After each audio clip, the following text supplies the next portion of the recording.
सिंध में, क्योंकि यहाँ की भी 30% पॉपुलेशन हिंदू थी और उमेरकोट डिस्ट्रिक्ट में और बहुत सी बड़ी सिटीज जैसे कराची, हैदराबाद, इन सब में हिंदू पॉपुलेशन मेजॉरिटी में थी। लेकिन सिंध में प्रोविंस लेवल रिलीजन के हिसाब से डिसीजन लिया गया, न कि डिस्ट्रिक्ट लेवल पे, और इसलिए पूरा सिंध पाकिस्तान में चला गया।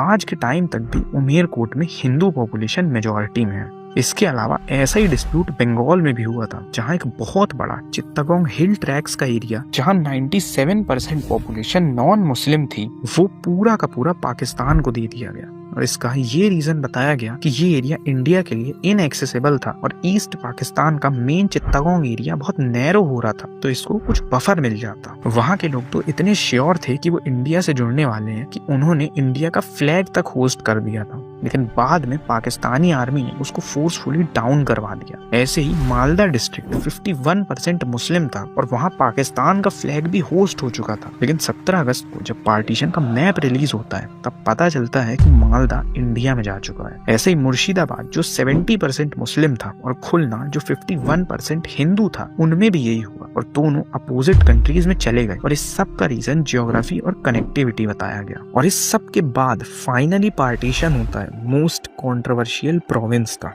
हाँ, आपने सही सुना, बंगाल और पंजाब के अलावा भी एक प्रोविंस था जिसका पार्टीशन हुआ था। इसको पहले तो जिन्ना पूरा पाकिस्तान में मिलाना चाहते थे, लेकिन नेगोशिएशंस के बाद सिर्फ एक छोटा सा पार्ट पाकिस्तान में जा पाया। और हम यहाँ बात कर रहे हैं आसाम प्रोविंस की। आसाम में उस टाइम पे 49% पॉपुलेशन हिंदू थी और 31% मुस्लिम। लेकिन सिलहेत और लोअर आसाम, जहाँ बंगाली मुस्लिम्स मेजोरिटी में थे, उन्होंने पाकिस्तान से जुड़ने के लिए वोट किया था। इसीलिए बाद में आसाम का पार्टीशन करके सिलहेत को ईस्ट पाकिस्तान में दे दिया गया।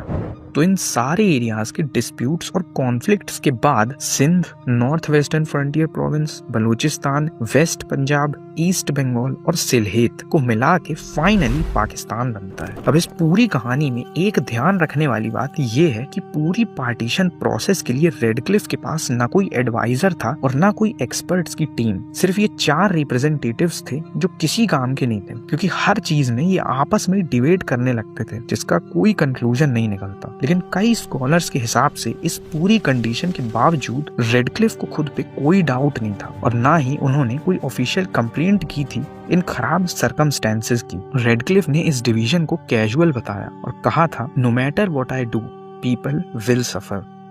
पार्टीशन करते समय उनकी क्या थिंकिंग थी ये उन्होंने कभी किसी को नहीं बताया और ना ही आगे कभी किसी को पता चल पाएगा, क्योंकि रेडक्लिफ ने सारे डॉक्यूमेंट्स खुद डिस्ट्रॉय कर दिए और 15 अगस्त 1947 के दिन ही इंडिया छोड़ के ब्रिटेन चले गए। यहाँ तक कि उन्होंने अपनी